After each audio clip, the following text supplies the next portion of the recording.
Thank you. And please join me in welcoming our television and webcast viewers to today's program. Again, my name is Danny Assaf, President-elect of the Canadian Club of Toronto, and we thank our viewing audience for being with us.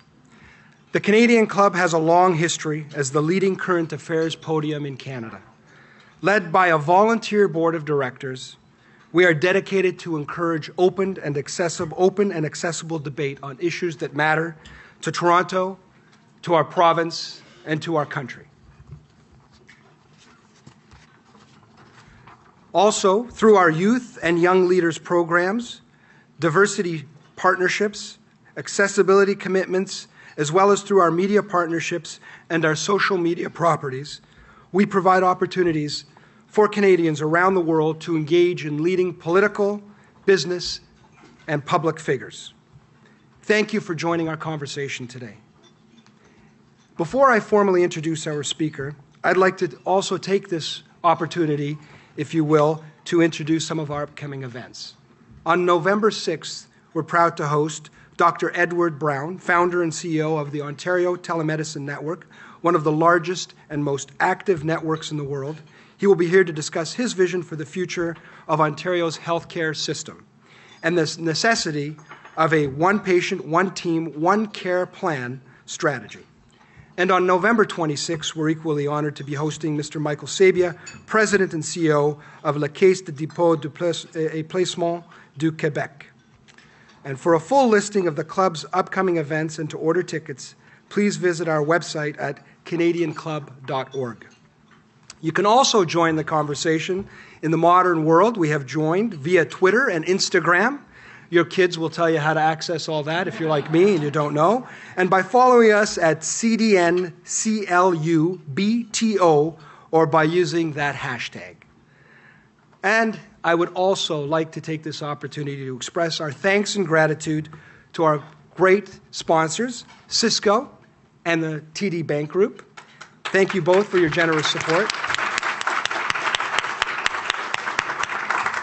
Again, without your participation and the support of our sponsors, none of this would be possible, and this 118-year history that we're proud of would not have occurred. So thank you, everyone. Ladies and gentlemen, on your behalf, I am honored to be here today as your host and to introduce today's guest speaker. A leader, an advocate, and champion for Canada's Inuit. Ms. Simon recently completed her term as chair of the National Committee on Inuit Education. In this role, she traveled nationally and internationally to tackle what she describes as the social policy challenge of our generation, improving Inuit education. This, as we are all aware, is no easy task. Unfortunately, dropout rates are disturbingly high, and jobless rates can be as much as 70%. There are many reasons for this, including the lingering effects of historical problems such as the residential schools. Others also point to the inadequacy of educational policies of the South being applied to the Arctic region. The Truth and Reconciliation Commission of Canada focused on addressing these issues. Ms. Simon has the distinction of being an honorary witness. This distinction recognizes her decades-long leadership on Canadian Inuit issues. From 2006 until 2012, for 6 years, she served as the president of the Inuit Tapirit Kanadami, the National Inuit Organization. Sorry. Thank you very much. I pay him to clap at every event. Thank you very much. Checks in the mail. She was also president of the Makivik Corporation. Makivik is the land claim organization for the Inuit of Nunavut, Ms. Simon's hometown. Why no applause this time? She also served as Canada's ambassador for circumpolar affairs, as well as to the Kingdom of Denmark. Her leadership has been celebrated in a number of arenas, including being named an Officer of the Order of Canada, and she has also been named to the National Order of Quebec. Before I relinquish this podium, I want to let our live audience know, and everyone in the room, that time permitted, Ms. Simon has graciously agreed to take questions after her speech. And on that note, Ms. Simon, the Canadian Club of Toronto's podium is now yours.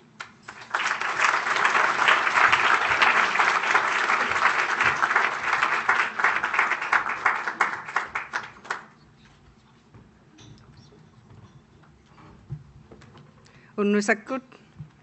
Good afternoon. Thank you for coming. It's always a pleasure to see everybody, some old colleagues, friends, and Your Honor, a friend of mine. And Danny, thank you for the very kind introduction. I just want to take a moment to echo and add my own words to honor Corporal Nathan Cirillo, who died standing guard on the tomb of the unknown soldier in Ottawa on Wednesday, and Warrant Officer Patrice Vincent in Saint Jean last Sunday. Being here today, we honor them and we demonstrate by our presence the strength of our human spirit as Canadians. And when we sing the national anthem, let's sing it with them in mind and in support of our values as Canadians. I know that we are positive global citizens and we have good work to do ahead of us. I also want to thank Willa, who's a great friend of mine, Willa Black, who is here at the head table, from Cisco.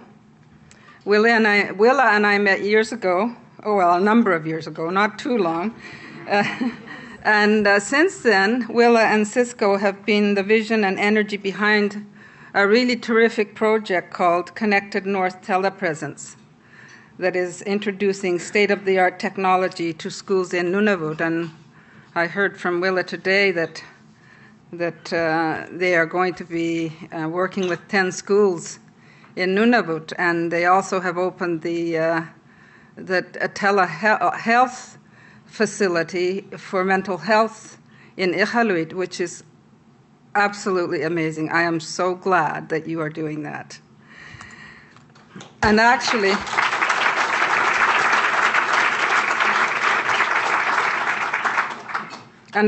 as I look around the room, I do see a number of people I have worked with over the years in putting Inuit education at the forefront of social policy change in Canada. And I thank you for being here today, Clint Eastwood.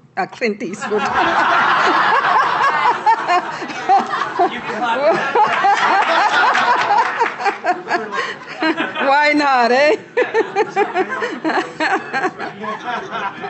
Clint Davis from the TD Bank Group. Corey McPhee from Valley Canada. And Bruce Lawson from the Counseling Foundation. I don't know, are you here? Oh, there you are.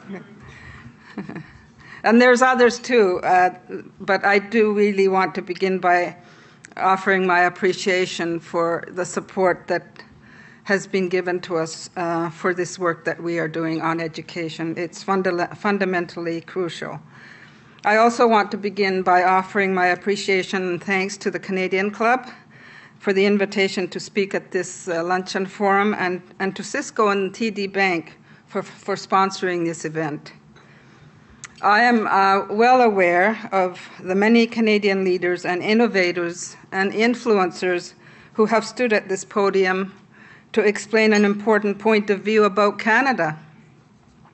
Today, I would like to bring an Inuit and Arctic perspective to your ongoing conversation about this great country of ours. My dear friend, late friend, Josie Kusugak, when speaking about how Inuit view themselves within Canada, used the words, "First Canadians, Canadians first." And it is in the spirit of those words that I speak to you today.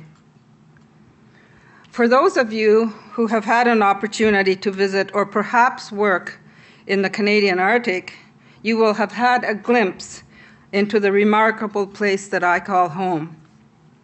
So allow me to begin with some context. One of the fundamental aspects of Canada that Inuit understand intrinsically is the great expanse of our country. Our population of 55,000 are spread across 4 different jurisdictions and comprise of 53 communities. In the east, in the province of Newfoundland and Labrador, Inuit live in a region we call Nunatsiavut. Next door to Nunatsiavut, Inuit live in a region we call Nunavut in northern Quebec, which is where I come from. Across the top of Canada and into the high Arctic, Inuit live in communities throughout the new territory of Nunavut. And finally, in the far west, in the Northwest Territories, Inuit live in a region we call Inuvialuit Settlement Region, and they call it Nunakput. In its entirety, Inuit refer to the 4 regions as Inuit Nunangat, Inuit homeland, and it comprises 1/3 of Canada's land. All of my working life has been dedicated to influencing Canadian public policy, and specifically the policies that impact the rights and well-being of Inuit. That journey has landed me across and at times within the negotiating tables of prime ministers and ministers and many, many lawyers. My work has been to illustrate the ties that bind Inuit together as a people and as citizens of this great country. That is to say, equal before the law and with the right to a comparable level of services as other Canadians. For me, the best way to explain the context of the Arctic has been to describe a little of my own life story. My family and other Inuit lived in remote camps out on the land, making many of our own clothes from caribou and seal skins. We harvested the animals, both for the skins and the food. My father, who was originally from southern Canada near Winnipeg, managed the local Hudson Bay Company post, and from him I had the good fortune to learn about the non-Inuit world, or what we referred to as the South. My father had a deep love and respect for the North, its natural beauty and the people, but he also recognized and valued what the South could offer his family. When I reached 6 years old of age, our family moved across Ungava Bay to Kuujjuaq, which used to be called Fort Chimo, as I was telling you earlier. It used to be a U.S. military base. And we moved there so that we children could start federal day school up to grade 6. And that's when our lives really began to change. Up until this point in our lives, we had been living out on the land, and my education was through observing actions of our parents and our elders. When we enrolled in the federal day school in Kuujjuaq, the teaching methods were totally foreign to us, and it was all in an unfamiliar language called English. Just so you know, why didn't you speak English at home? My father was very fluent in Inuktitut, spoke 5 or 6 dialects, and my mother was unilingual. She didn't speak English, so we never spoke English at home. As we approached the school in the morning, and I remember this very vividly, we would stop talking in our language, Inuktitut, because if we were heard speaking Inuktitut, we would be punished for speaking our language. We weren't in residential school, but the policies applied within our community as well. Because my mother was Inuk and was married to my father, who was a non-Inuk, we were not eligible to go away to residential school, so my father taught us high school through correspondence courses. But what this meant also was that as a young person, I was witness to many families being split apart in my community as their children were boarded on a plane and sent away to residential school, some never to come home. Inuit of my generation have words that describe this period of our lives, and those words are ilira and kapia. Ilira and kapia describe the combination of fear, respect, and nervous apprehension that Inuit felt about the people and the Western institutions that arrived in the Arctic in the 1940s and 50s, the RCMP, the churches, and of course the schools. To this day, these two words, ilira and kapia, still stir great emotion in many of us, for they speak of those early days in community life when Inuit families faced wrenching decisions because of policies made in Ottawa. That part of our history has been the focus of Canada's Truth and Reconciliation Commission. And earlier this year, I had the great honor of attending the final event of Canada's Truth and Reconciliation Commission in Edmonton. This was an extraordinary 3 days that I attended, which involved over 3,000 people. And it was the TRC's last event before they submit their report to Canadians next year, which is expected in June. And this will be on the experiences, the impacts, and the consequences of residential schools. The work of the Truth and Reconciliation Commission is profoundly important to Canada's national memory. Here at the Canadian Club, you have held conversations since 1897 with remarkable leaders and newsmakers on what matters most. For Aboriginal Canadians, it matters what happened in those schools. The courageous testimony of individuals who spoke to the commissioners on their residential school experiences was shattering and horrifying, and raises the question of how could this happen in Canada? For Inuit, the Truth and Reconciliation Commission has given voice to the whispers and anguish and painful silence that was known to our families in the 1960s, 70s, and 80s when the survivors returned to our communities. To put this raw emotion into words is difficult, but perhaps the fullest explanation lies in these words. The residential school years shook our belief in ourselves. So the work you see Inuit involved with these days, setting up new governments, reviving our language, and celebrating our cultural heritage, is at its root about transformation. And by that I mean reclaiming our sense of identity and self-worth and restoring the leadership needed to take our communities forward. But I also believe there is another message that matters here, and it is this. It is through the schools that our relationship with education was so badly damaged. And so it must be through education that we reconcile with our past and move forward. Now, reconciliation will not be easy. In many ways, I think it will be even harder than the truth-telling of the past few years. But here's what I believe. Either we can be overwhelmed and immobilized by the enormity of the social problems we face, or we can use the Government of Canada's apology and the testimonies of the Truth and Reconciliation Commission as a catalyst for taking back control and owning our education system, one decision and one policy at a time. And I think we are doing that. So my focus in the last 6 years has been two interrelated issues: education and mental health. The seeds for this work really took root in 2005 when I was involved in discussions around the Kelowna Accord. At that time, Canada came very close to negotiating a $5 billion agreement with Aboriginal leaders to improve the education, employment, and social conditions for Aboriginal peoples.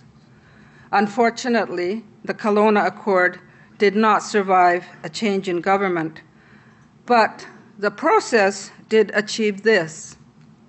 It shone a light on the state of Aboriginal education in Canada. In communities across the Arctic, what we were seeing and continue to see is far too many dropouts and the too often related issues of alcohol and drug abuse and suicides. The stark reality is that 75% of our students, and more in some communities, are not completing high school. This is not post-secondary education we're talking about high school. So even though the Kelowna Accord failed to materialize, the process itself galvanized opinion among Aboriginal leaders, including myself, that Aboriginal education and adequate mental health services needed to be a part of a national discussion. And here's the action that we took. In 2008, we held a summit on Inuit education that brought together government and Inuit leaders to talk about a new vision for Inuit education and commit leaders to developing that vision. And so in 2011, we released First Canadians First, the National Strategy on Inuit Education. I was supposed to hold a copy up, but I don't have it. You can find it on the website. You can get it from the office. It's not difficult to get. And it was the first time in our 80-year history with modern education that Inuit and governments across the 4 jurisdictions actually collaborated on a vision for education, the Inuit. Of course, releasing a strategy and implementing a strategy are 2 entirely different mountains to climb. So for the past 3 years, as the President and past Chairperson of the National Committee on Inuit Education, I have been working to bring life to the 10 recommendations in the national strategy.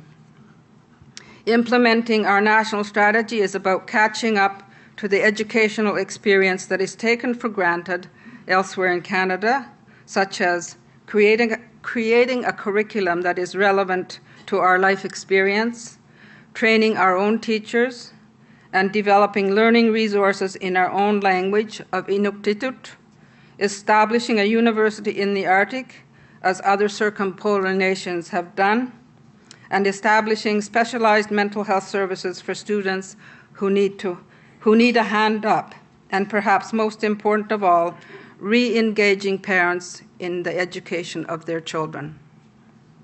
So what has happened since we released the strategy?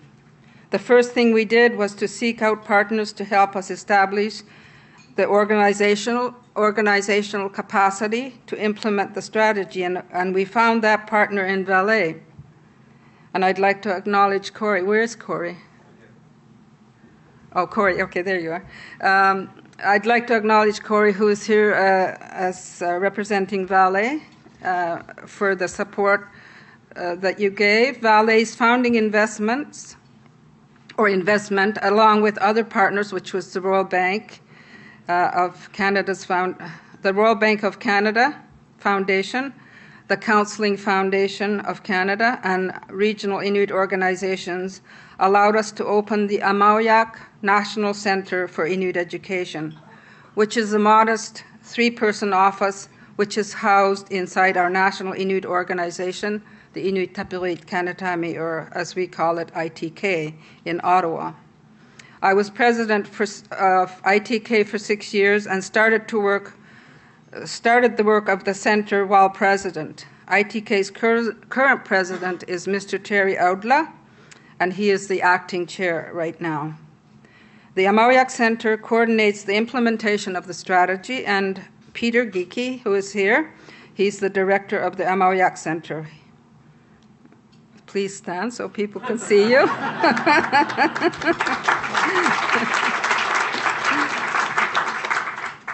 So with this capacity, we have been able to seek out additional private and public partners to implement the other recommendations. if I've learned anything in my 4 decades of influencing public policy, I know I'm dating myself, it is that change rarely results in one bold stroke or from one bold stroke. Rather, change occurs incrementally, and leadership is about guiding others to see and reach for that next incremental goal. Leadership is also about a constant process of building and fostering relationships, and through these relationships, putting ideas to work. Let me offer a couple of examples. I spoke earlier about the legacy of the residential schools period. When we began openly talking about the residential school experience, we began to realize that what we were seeing in our families and in our communities is what others call intergenerational trauma. In many of our communities, we have parents and grandparents who have very troubled memories of being in school, and therefore they have conflicted feelings towards school for their own children and grandchildren. What is the consequence of these conflicted feelings and values towards education? We can see it manifest in low attendance rates. If a child misses 40 days of school a year, and this is quite common in some of our communities, by the time the child reaches high school, they will have missed a combined total of 2 years of school. So for a grade 9 student who has missed that many school days, it is really only a matter of time before they will drop out of school. Of the 10 recommendations in our national strategy, the one that garnered the most discussion during our research and consultation phase was the need to re-engage parents in school. That's why the first implementation priority of our national strategy is to implement a national parental engagement campaign aimed at getting our children to school every day, all day, well-rested and ready to learn. And I am delighted that corporations such as CIBC, represented here by Matt Peterson, where's Matt Peterson? There you are, and Cisco, have joined with us in funding the first phase of this important initiative with parents, along with the 2013 Arctic Inspiration Prize that we received last December. Other initiatives of the strategy have attracted the attention and support of other partners, some of whom are here today as well. The Counselling Foundation of Canada, represented here by Bruce Lawson, has supported one of the key initiatives of the strategy on the Inuit language writing system. Thank you, Bruce. The TD Bank Group, represented here today by Clint Davis, sponsored a literacy initiative in one of our communities in partnership with the Inuit Center, the Government of Nunavut, and Frontier College. And increasingly, we are seeing provincial and territorial governments using the language of the national strategy in the new education initiatives, particularly around interventions to improve attendance.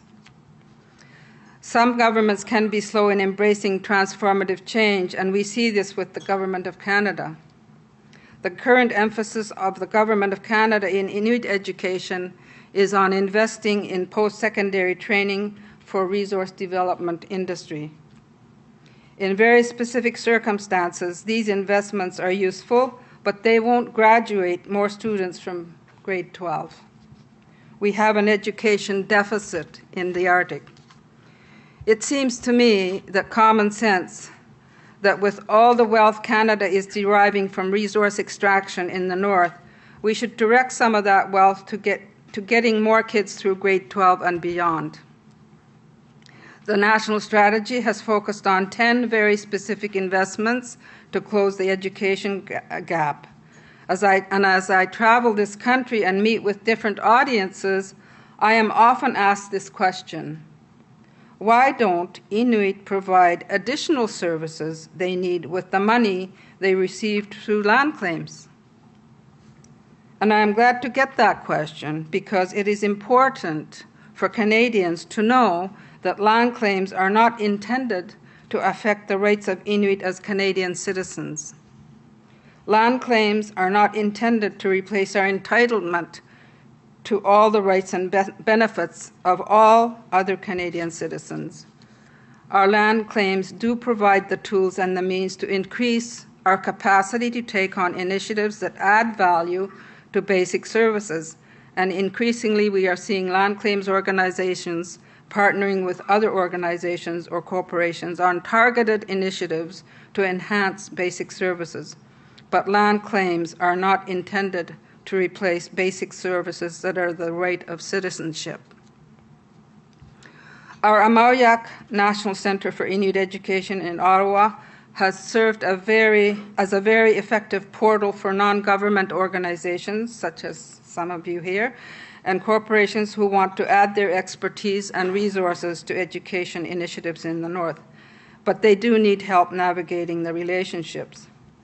And frankly, one of the reasons that I continue to work with the Amauyak Centre and to accept important invitations like this one to speak at events and lunch forums across the country is to get these messages out. So I'm still working with very closely with the Amauyak Centre as the senior advisor for the education work.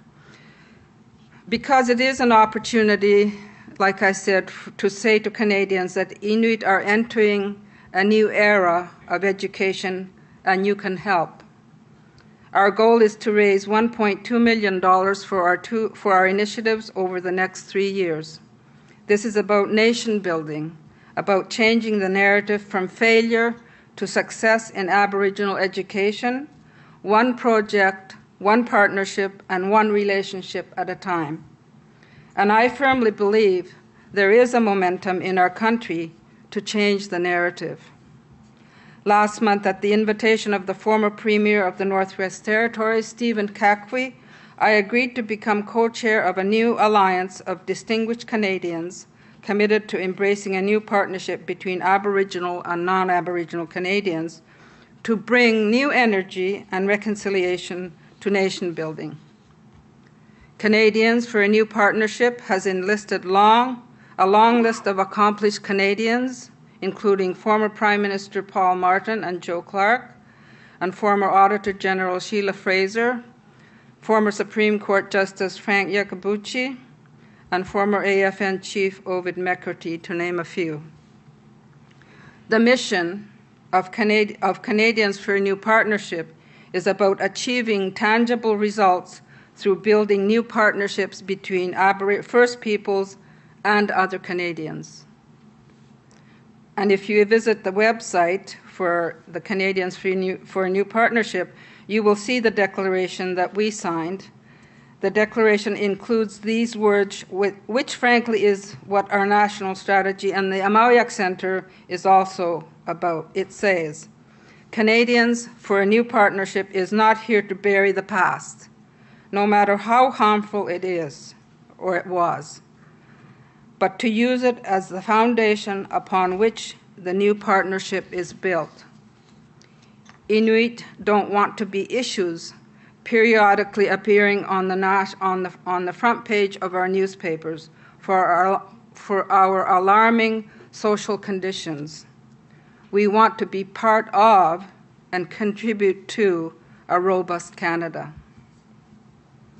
I believe that in every generation there is an issue, above all others, that is a measure of how we did as a society. There is no guarantee that we will see or agree on what that measure is in the present. It might be something that we identify in hindsight. For the past 40 years, for example, that measure for Canada's Inuit was probably our determined effort and success at securing our land claims. But now we must shift our focus. Following the 2008 apology by the Prime Minister on residential schools, I believe the measure of how Inuit prosper in Canada will be measured in graduates. To make progress on more graduates, we have to close the gaps in our education system, and we have to ensure that our communities have basic mental health services to help those who need a hand up. And we need Canadians to understand that this is really the national issue of our generation and a national challenge for our country. So thank you very much for listening to this long presentation, and if you have any questions, I will attempt to answer them. And if any of you would like to talk to us after, myself and Stephen Hendry, who is the Executive Director of ITK, I forgot to introduce him, and Peter will be available. And each table was supposed to have some pictures. I don't know if they were put out yet, of what I was talking about. Thank you.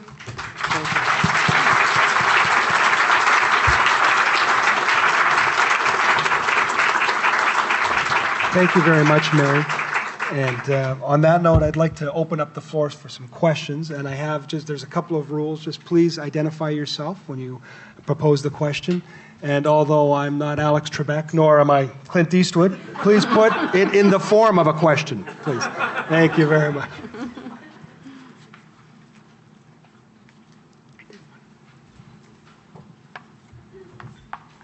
I'm Sherry Campbell. I'm with Frontier College. I know you talked about in the plan parent engagement and high school completion, but another important part was early childhood education. I was wondering if you could talk a little bit about the importance of that. Yeah, it's also one of the recommendations in the national strategy, and we've just started working with the Public Policy Forum on a research project to identify what the challenges are in early childhood education that exist today. And it'll be a report coming out. But just from an Inuit perspective, one of the things that we have found is that most of our centers are underfunded. Not every community has a daycare or early childhood education center. And the other problem that really I think exacerbates the problem is the fact that the daycare centers and the education system don't connect.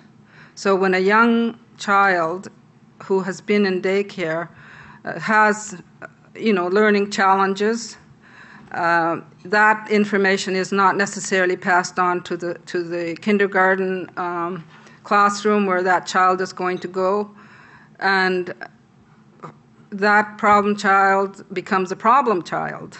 He becomes, he could become a bully, or he or she could become intimidated by the whole process, pick fights. I mean, there's lots of things that happen in the school, and sometimes you find out that it's because the child is having problems learning, and they don't know how to react to the situation.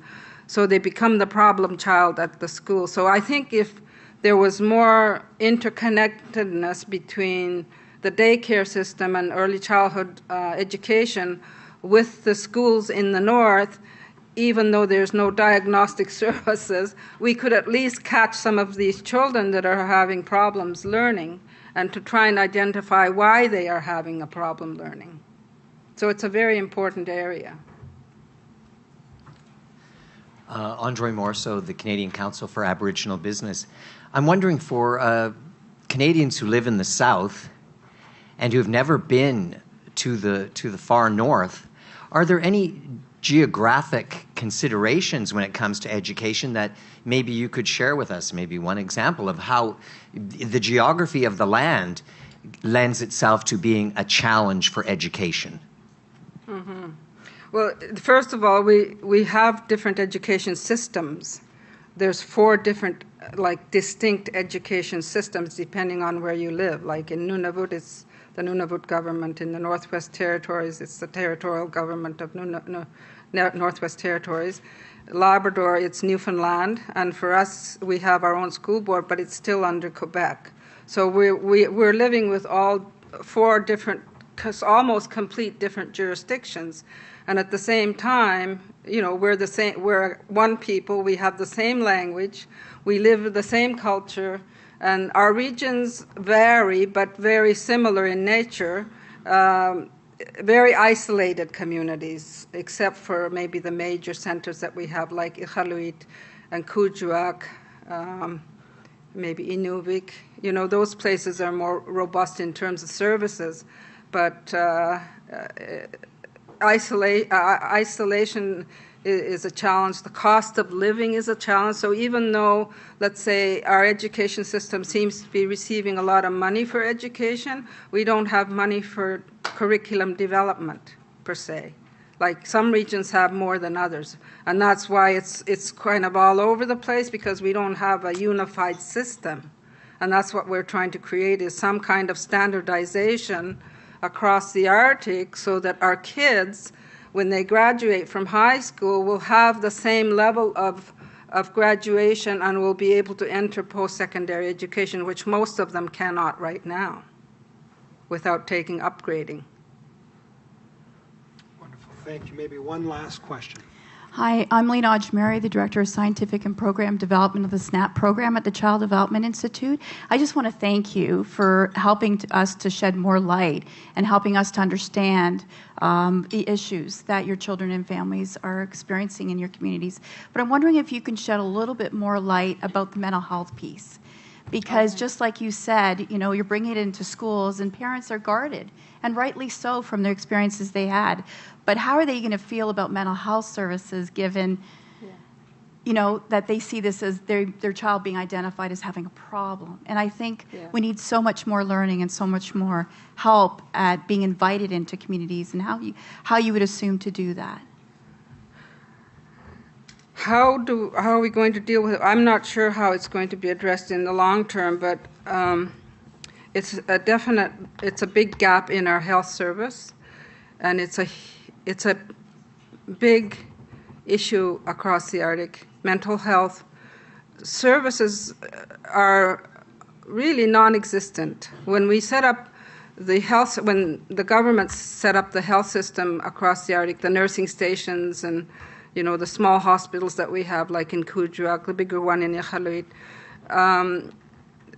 nobody really put any thought into providing mental health services, because our people probably didn't bring it up either, because I'm not sure if, I suppose there were mental health issues before colonization took place, but it didn't seem to be a big problem. But when services were introduced, it was about the physical health, because people had tuberculosis. There was a lot of health issues like epidemics, measles epidemic. There was all kinds of major illnesses going on. And people were wiped out due to these illnesses as well. So mental health was never a topic. But as we see the progression of how health services were implemented, there's never been any real emphasis put on mental health services. And yet when you look at the health of our people, I mean, I've been tragically impacted by suicide in my family. A lot of, probably every person in the north has been affected in some way. We have social workers that are trained to be social workers, Inuit social workers, and because suicide is such a horrendous event for not just the family but for the community, the social workers become the mental health workers as well, and they're not trained to do that kind of work, but they have to do it. So they kind of go from crisis to crisis, and they burn out themselves. So it's like a vicious circle. And the thing that I noticed especially over the last 5 years, because my father was in the hospital for a year in Kuujjuaq, and I was in the hospital all the time, I started to see what was going on with youth and mental health. When a youth attempts suicide and doesn't succeed, they bring the youth into the little hospital, and this happens across the north. It happens in nursing stations. They put them in a little room for patients, and they put a guard in front of the door so the person can't get in and out of the room, because the youth will leave as soon as somebody's not watching because they don't want to be there to begin with. And this happens for about 3 days until the person calms down. There's no like exchange of counseling, nothing. They're just waiting for the person to basically calm down. And when the person calms down, they send them back home. So what happens? Eventually, it happens. That's the kind of service that we provide for our people. And that's why I get so emotional and passionate about it, because something needs to be done. And it's so, and the reason I tie it to education is because part of the problem is in getting those kids to school is that they probably don't want to get up in the morning. Their parents may be in that kind of a situation, and I'm not trying to, put down any of my people. That's the reality of something we live with. So therefore, the attendance rate starts to be affected by this thing that's going on in the community. So what I'm trying to promote is, get an education. Let's get mental health services set up in our communities, even if it's a traveling service. Cisco has set up the one in the hospital in Inuit, and I think that's going to help a lot. But we also need to have better training for our people to provide that service, because it has to be local people. Well, there is no doubt that something needs to be done. Like we know, any family or any country is always judged, its character and its strength, by its weakest links. And when we find those, it's all in our national interest to make sure that we can strengthen them. So thank you very much, Mary. And on that note, I would like to also introduce Willa Black of Cisco and board member of the Canadian Club to formally thank Mary Simon. Thank you very much. Here I am, and what a great treat it was to hear you, Mary, and to have you here today. So good afternoon, Unisakut. My name is Willa Black, and I am a proud director of the Canadian Club of Toronto. And I just want to say, just coming off that comment, Mary, I have been up to the north many times now. I've had the great privilege of working in Axcarneet Middle School, which is our pilot school for our Connected North program in Iqaluit. And we've seen the lineup of kids outside the vice principal's door waiting to get their meds. And when you go to the vice principal and say, John, what are you doing? Why are you handing out all these meds? And he tells you they're for all the kids that are suffering from fetal alcohol or some form of post-traumatic stress. And then you say, well, who do you work with, on the mental health side? And he looks at you like you have 9 heads and says, there's nobody here. There's nobody here that we work with. We're totally on our own. And 2 points about that. These teachers in these communities are extraordinary heroes, and I think they're unsung heroes in this country. And the other point is they are. That's good to see, because they are. And the other point I will make, too, is that I think this is our national shame, that we do not have these kinds of services up there. And it's just so wonderful that Mary is such a passionate and powerful advocate, because this is incredibly important work, and we need to draw more attention to it. So. Mary referred earlier to the fact that we met each other several years ago in Edmonton, and at that time the Makiaka National Center for Inuit Education was being launched. And listening to Mary then, as I find I always react when I hear Mary, I was moved by the simplicity, the clarity, and the power of her message, and by her call to action in support of the thousands of Inuit children and their families across the north. And that meeting, as Mary said, launched this fabulous collaboration between Cisco and Inuit Tapiriit Kinatami to establish a broadband network that will connect all schools across the north to each other and to schools in the south, and that will drive mental health and other health services into some of the remote communities there. So I'm delighted to say that after our pilot school experience, we're now in 10 schools across the north. So we only have 590 more Aboriginal schools to go. So, but hopefully we'll get there. But Mary was such an incredible champion for this project. And it is not easy introducing yourself into Inuit or any Aboriginal community. You need to build that trust. And thanks to people like Peter and to Mary, we had fantastic introductions and great support. And Peter is my Sherpa across the Arctic. But if we needed Mary to speak in an event, she spoke. If we needed her to attend a meeting, she came. And in doing so, she brought her wisdom and her conviction and inspired us to do more. And I think, too, in this world of content bombardment and digital overload, at the end of the day, I think we just all want to be inspired. And it is people like Mary who truly do inspire, I think. People with purpose and a will to drive lasting positive change.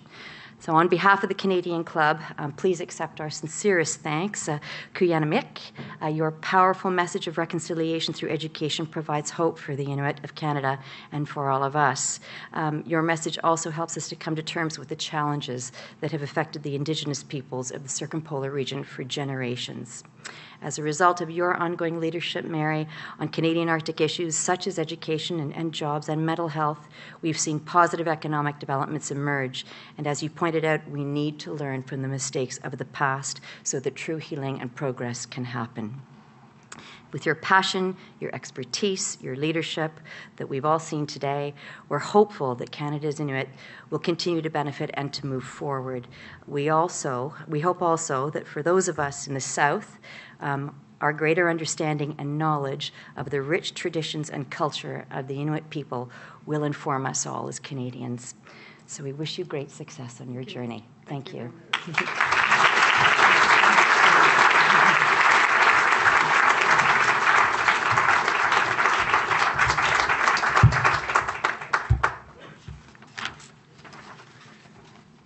Thank you very much. Thank you for your patience. Thank you for these great remarks. And I'd like to thank again our speaker for her remarks and for taking the time to answer questions. And I'd like to thank Willa for those wonderful words, which I think we can all agree upon. And thank you again for joining us. And before I adjourn today's meeting, I'd like to draw your attention to the event survey on each of your tables. If you could please take the time to fill that out, that would be wonderful feedback for our club. And the Canadian Club is always looking for ways to improve our service and the experience, and this is one very helpful tool that we have. So thank you again, and we appreciate your feedback. This does conclude our program for today. And again, please visit our website, the Canadian Club website, to download a webcast or a podcast of today's event and to learn more about the Canadian Club's upcoming events.